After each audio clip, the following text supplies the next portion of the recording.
സ്വർണം കട്ടവൻ ആരപ്പ, സഖാക്കളാണേ അയ്യപ്പ. തദ്ദേശ തെരഞ്ഞെടുപ്പ് പ്രചാരണ സമയത്ത് കേരളം ഏറ്റുവാങ്ങിയ വരികൾ. കൊച്ചുകുട്ടികളുടെ ചുണ്ടത്ത് വരെ ഈ പാരഡി ഗാനമുണ്ട്.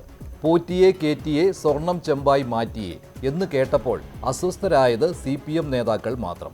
യഥാർത്ഥ സഖാക്കൾക്ക് വിഷമമുണ്ടാകാൻ സാധ്യതയില്ല. ശബരിമലയിൽ നടക്കാൻ പാടില്ലാത്തതാണ് നടന്നതെന്ന് പാർട്ടിക്കാർക്കും അറിയാം. പ്രചാരണ സമയത്ത് വിശദീകരിക്കാൻ ആവാതെ കുഴങ്ങിയത് പാർട്ടിക്കാരാണ്. തോറ്റതോടെ പാട്ടിനെതിരെ വാളെടുത്ത് CPM-ഉം സർക്കാരും ഇളിഭ്യരായി. വ്യാപകമായി ഈ പാട്ട് പാടി നടന്ന നേതാക്കന്മാരുണ്ട്.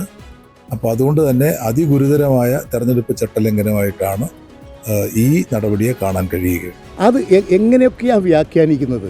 ഇതെല്ലാം ദുരുദ്ദേശപരമായിട്ടുള്ള വ്യാഖ്യാനങ്ങളും തെറ്റായിട്ടുള്ള നിലപാടുകളും. ഞങ്ങൾക്ക് വേറെ സംശയമൊന്നുമില്ല.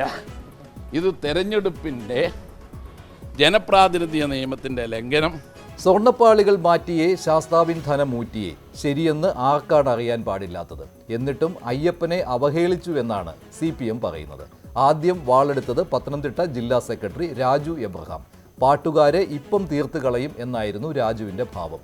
തെരഞ്ഞെടുപ്പ് പെരുമാറ്റച്ചട്ടം ലംഘിച്ചത്, അയ്യപ്പൻ്റെ പേരിൽ വോട്ട് തേടിയത്, ഇതാണ് രാജു കണ്ടെത്തിയ ന്യായങ്ങൾ. കേരളം കണ്ട ഏറ്റവും വലിയ അഴിമതിയാണ് പാട്ടിലുടനീളം ഒരിടത്ത് പോലും അയ്യപ്പ വിശ്വാസത്തെയോ ഹിന്ദു വിശ്വാസത്തെയോ കളങ്കപ്പെടുത്തിയിട്ടില്ല. ശബരിമലയിൽ ആചാര ലംഘനം നടത്താൻ കൂട്ടുനിന്നത് സർക്കാരാണെന്ന ഭാഗവും അയ്യപ്പനെ അവഹേളിക്കുന്നതല്ല.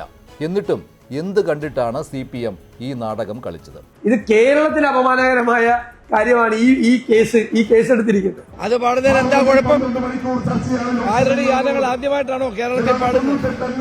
അതാരുടെ മതവികാരത്തെ വ്രണപ്പെടുത്തുന്ന ഒന്നല്ല. ദൈവം നിന്ന ഒരംശം പോലും ഇല്ല.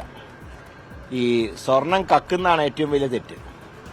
അതല്ലാതെ കട്ടയനെ കുറിച്ച് പാട്ട് എഴുതുന്ന കുറ്റമല്ല. ആവിഷ്കാര സ്വാതന്ത്ര്യത്തിന് വേണ്ടി എന്തും ചെയ്യാൻ തയ്യാറാവുന്ന പാർട്ടിക്ക് ഇതെങ്ങനെ സാധിക്കുന്നു? ഒരു പരാതി കിട്ടാൻ കാത്തിരുന്ന പോലെ കേസും.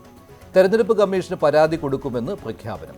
സർക്കാരിനൊപ്പമായതിനാൽ സാംസ്കാരിക നായകന്മാർ മൗനം പാലിച്ചെങ്കിലും അവരും സഖാക്കളും ഒഴികെ കേരളം ഒന്നിച്ചെതിർത്തു, ഏറ്റുപാടി. സ്വർണം കട്ടവനാരപ്പ, സഖാക്കളാണേ അയ്യപ്പ.